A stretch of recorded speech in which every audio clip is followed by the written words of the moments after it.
Friends, आज का हमारा टॉपिक है पाइथन के अंदर नेक्स्ट प्रैक्टिस क्वेश्चन को सॉल्व करने वाले हैं। आज का हमारा क्वेश्चन है Python program to find factorial of a number. हमें क्या करना है, एक पाइथन के अंदर ऐसा प्रोग्राम बनाना है जिससे हम क्या कर सकें, किसी भी नंबर का फैक्टोरियल फाइंड आउट कर सकें। तो सबसे पहले हम ये समझ लेते हैं कि अगर हमें किसी भी नंबर का फैक्टोरियल निकालना है तो उसको हम किस प्रकार से फाइंड आउट करते हैं।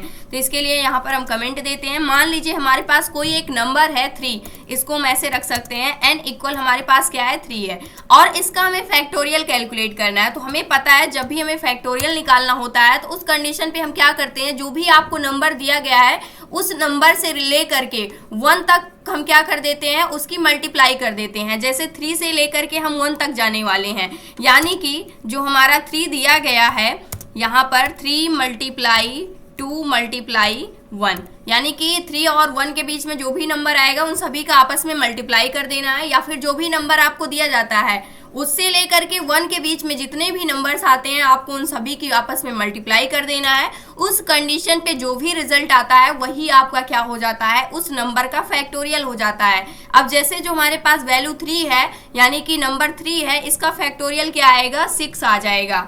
इसी प्रकार से अगर आप 2 का फैक्टोरियल निकालेंगे तो आपके पास 2 ही आएगा, क्योंकि अगर हम 2 का फैक्टोरियल निकालते हैं तो हमें क्या करना होगा, 2 मल्टीप्लाई 1 कर देंगे तो इस कंडीशन पे क्या आ जाएगा, हमारे पास 2 आ जाएगा। यही 2 का क्या हो जाएगा, फैक्टोरियल हो जाएगा। अब इसको हम कोड के अंदर किस प्रकार से कन्वर्ट कर सकते हैं, तो इसके लिए बिल्कुल सिंपल सा है। सबसे पहले हम यूजर से एक नंबर इनपुट लेने वाले हैं, इंटीजर टाइप का होगा, तो यहाँ से हम इनपुट कर लेंगे और यहाँ से मैसेज पास करते हैं इंटर अ नंबर।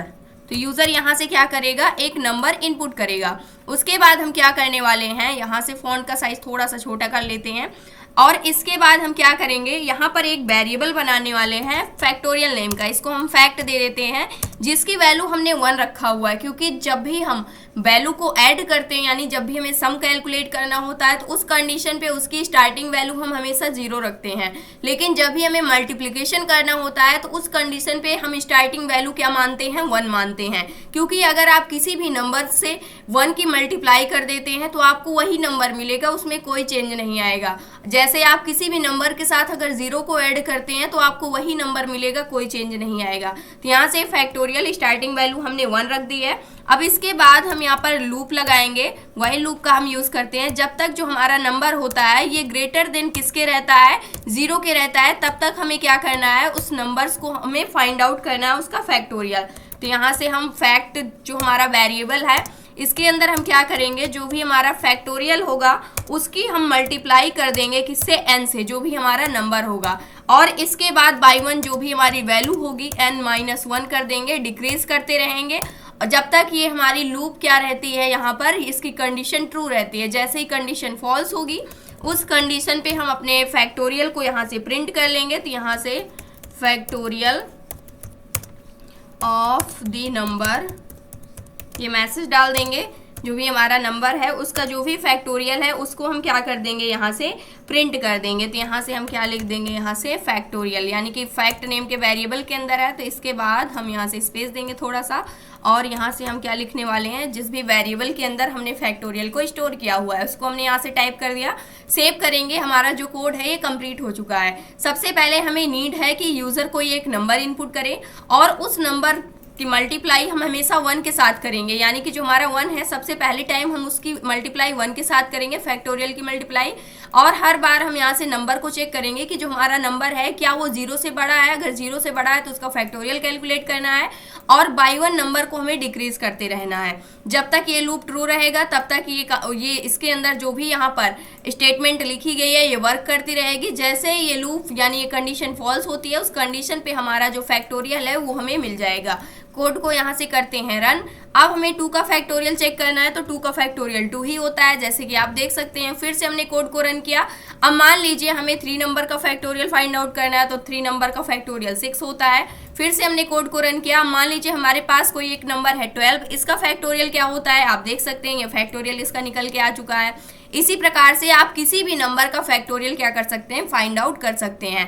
अब इसको हम थोड़ा सा ड्राई रन कर लेते हैं ताकि आपको जितनी भी चीज़ें कंफ्यूजिंग लग रही हूँ वो और अच्छे से क्या हो जाएं, क्लियर हो जाएं। तो यहाँ पर आ जाते हैं और सबसे पहले हमारे पास नंबर है n = 3 के लिए हम ड्राई रन करने वाले हैं।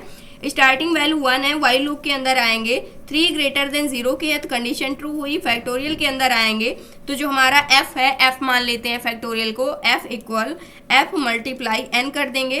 तो फैक्टोरियल हमारे पास क्या है यहाँ पर अगर आप देखते हैं तो f की स्टार्टिंग वैल्यू क्या हमने दे रखी है फैक्टोरियल की 1 मल्टीप्लाई n की वैल्यू क्या है 3 है, तो यहाँ पर क्या आ जाएगा 3 आ जाएगा। अभी हमारे फैक्टोरियल की वैल्यू क्या आ चुकी है, यहाँ पर 3 आ चुकी है। अब इसके बाद बाई 1 वैल्यू को हम यहाँ से डिक्रीज करने वाले हैं, तो n की वैल्यू हमारे पास क्या है 3 माइनस 1 कर देंगे तो 2 आ जाएगी। अब हमारे n की वैल्यू क्या हो चुकी है 2 हो चुकी है। क्या 2 ग्रेटर देन 0 के है तो कंडीशन ट्रू हुई।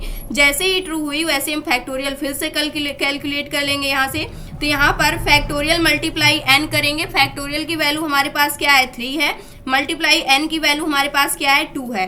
तो यहाँ पर 3 2 जा क्या हो जाएगा 6 हो जाएगा। तो यहाँ पर क्या आ चुका है 6 आ चुका है। इसके बाद n की वैल्यू बाई 1 यहाँ पर डिक्रीज कर देंगे। अब हमारे n की वैल्यू हमारे पास 2 थी, 2 माइनस 1 करेंगे तो क्या आ जाएगा 1 आ जाएगा। जैसे ही 1 आया वाइल लूप के अंदर आएंगे, क्या 1 ग्रेटर देन 0 के है, कंडीशन ट्रू हुई। फिर से हम फैक्टोरियल कैलकुलेट करेंगे। फैक्टोरियल की फाइनल वैल्यू 6 है, 6 से मल्टीप्लाई n करेंगे यानी कि यहाँ पर मल्टीप्लाई 1 से हो जाएगी तो क्या आ जाएगा 6 ही आ जाएगा। तो यहाँ पर फाइनल रिजल्ट हमारा क्या आ चुका है 6 आ गया। फिर से n की वैल्यू को अपडेट करेंगे तो यहाँ पर n की वैल्यू 1 थी लास्ट टाइम में, तो 1 माइनस 1 करेंगे तो क्या आ जाएगा 0 आ जाएगा। कंडीशन चेक करेंगे, क्या n ग्रेटर देन 0 के है, 0 ग्रेटर देन 0 के कभी होता है नहीं होता है, तो ये कंडीशन हमारी फॉल्स हो गई। जैसे कंडीशन फॉल्स होगी प्रिंट स्टेटमेंट के अंदर आएंगे और यहाँ से हम अपने फैक्टोरियल को क्या कर लेंगे प्रिंट कर लेंगे। तो ये था आज का हमारा टॉपिक, जहाँ से हमने देखा कि हम फैक्टोरियल को किस प्रकार से फाइंड आउट कर सकते हैं किसी भी नंबर का पाइथन प्रोग्रामिंग लैंग्वेज का यूज करते हुए।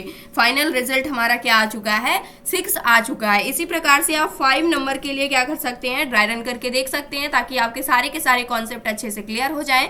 ये था आज का हमारा टॉपिक। आई होप दोस्तों अगर आज की इन्फॉर्मेशन आपको अच्छी लगी हो तो प्लीज वीडियो को लाइक करना, चैनल को सब्सक्राइब करना और दोस्तों के पास शेयर करना।